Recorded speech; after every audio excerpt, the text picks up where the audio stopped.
Hey everybody, I'm Bede, aka the Terrible Australian of Super Podcasts, and welcome to the 14th edition of my 2014 MIFF video reviews. For this one, I will be talking about the indie romantic comedy Obvious Child, and as well as the first half of The Disappearance of Eleanor Rigby, Her. So let's get right into it, and starting off with Obvious Child.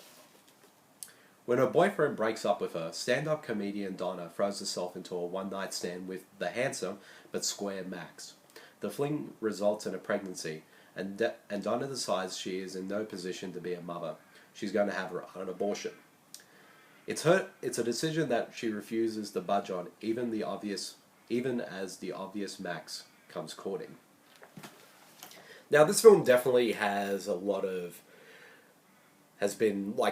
got a lot of major buzz because it sort of has been proclaimed as the abortion comedy, which is sort of a hot button topic that everyone has an opinion on, and I do as well. But this is a film forum, not a political forum, so we're not going to be talking about that. I'm just judging the film on its own accord.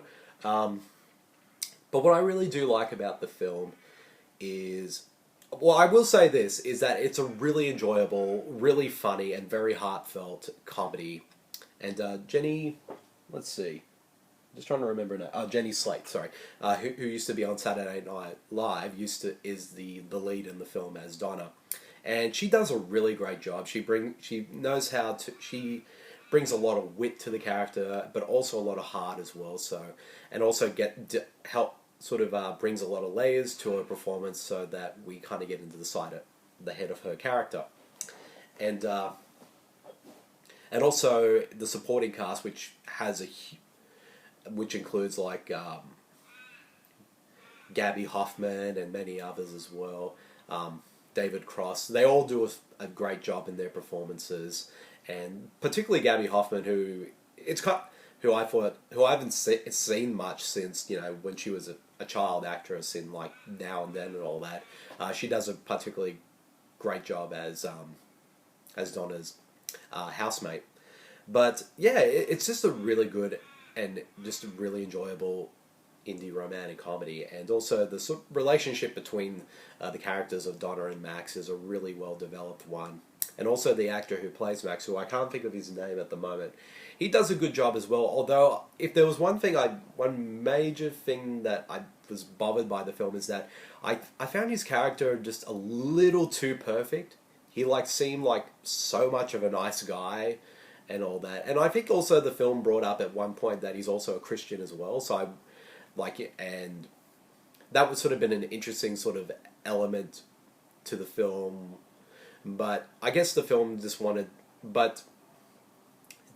really delve into that, and in some ways it's also a good thing, because in the film he's a very non-judgmental guy who really likes Donna and also respects her opinion too, and is supportive of her opinion to have an abortion. But I don't know, it just seemed a bit too clean cut for my taste. But maybe it would have been nice to have a bit of shading to the character just to make him not so perfect. But overall, the actor who plays him does a good job, and it's a very well written film. It's very funny, and also Jenny Slate has a couple of scenes in the film where she does stand up, and I'm not sure if the stand up itself was actually in the script or if she actually wrote the stand up scenes herself. But they were really funny as well, and I like the film doesn't hold back from talking about the subject of abortion and all that, and it does it in a way where it's not heavy-handed or hits you over the head with its message or anything like that. It does it in a very even-handed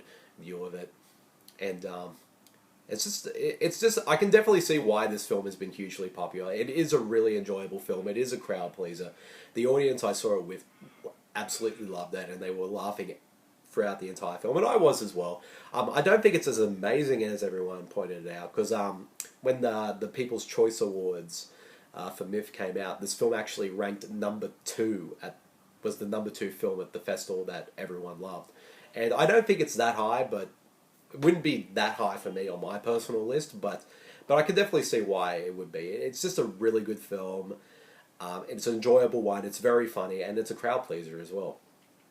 But I don't think it's as great as everyone has made it out to be. But it's still a good one though. Overall, I would give this film a 3.5 out of 5. And yeah, like I said, it's a good film. Not amazing, but it's a pretty good comedy, and I think a lot of people will enjoy it as well. Now onto the next film, which is the first half of the two-part film, The Disappearance of Eleanor Rigby, which is subtitled Her. Connor and Eleanor are one of those seemingly perfect couples until their marriage begins to fail when they lose their child. In this half of their story, we followed a depressed Eleanor after a failed suicide attempt, as she retreats to her parents' home in Connecticut in an effort to heal. Now, I thought it was an interesting idea that The Disappearance of Eleanor Rigby, if you don't know, is sort of an experimental film, is that it sort of focuses on... It's a two-part film that focuses on two different point of views of this married couple. With this one, which I'll be talking about, it focuses on the character of Eleanor, who in the film is played by Jessica Chastain.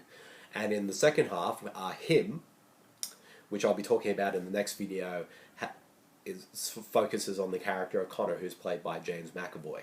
And they're both the major sort of characters in their own stories. And of course, you know, both characters are crossover to both sides and for little appearances here and there. And also there are scenes where we sort of interact with each other. So there's some of the same scenes in both films, but also there are other stuff, you know, where we just see them on their own with other characters. I have to say, I actually really like this film a lot. I found it very, very effective and very well done. And I think the script for this one is very well written. It's beautifully directed, and also the performances are great. And Jessica Chastain is just fantastic. She always is, of course, but she does some amazing work in this film. And also the supporting cast for this section that includes like William Hurt, Isabelle Huppert, Viola Davis, and many others. They all do great work as well. Particularly Viola Davis, who I think who's just, I love her, and she's amazing in every scene in this film.